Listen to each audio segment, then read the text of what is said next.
This is how to reset the TP-Link RE190.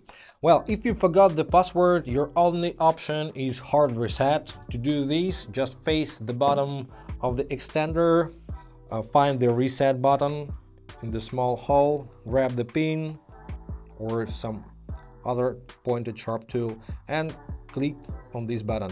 But if you reset the device this way, you will lose all connections, all networks, all passwords and settings. So if you remember the password, I recommend you to make a backup before you reset. So how to do backup? You can do this from the web browser admin panel only.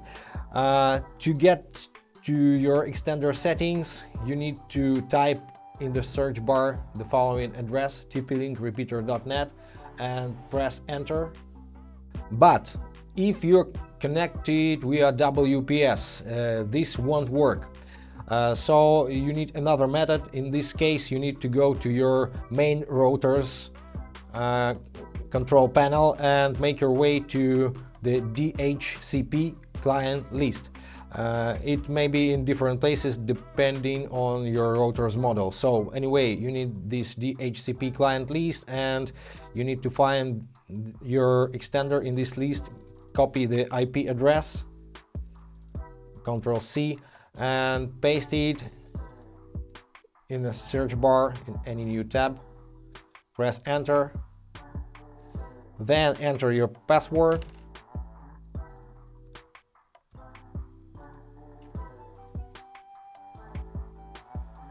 And now in this control panel, go to settings and go to system tools, then go to backup and restore.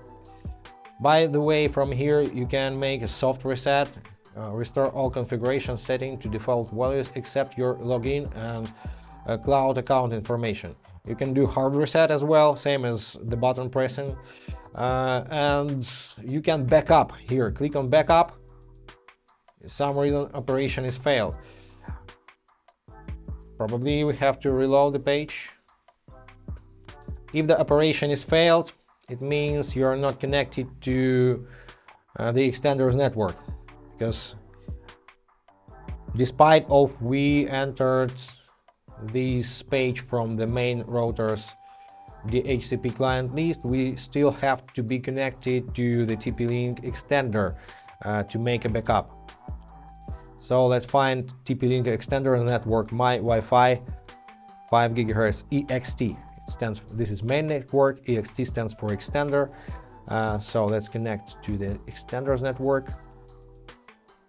Now let's go back to our browser window to backup and restore and click on backup. Yes, we just have downloaded the file, but if you see this message, insecure download blocked, just click on keep button, and now later you can upload this file to the restore section like this, and click on restore, and it allows you to not set up your device from scratch but download the latest successful configuration. When you've made a backup, you can confidently press the button and the resetting process is underway. Some blinking. And now when the power indicator starts blinking blue, it's complete. Yes, you're all set. I hope this was helpful. Thanks for watching. Subscribe to the channel and have a nice day. Bye guys.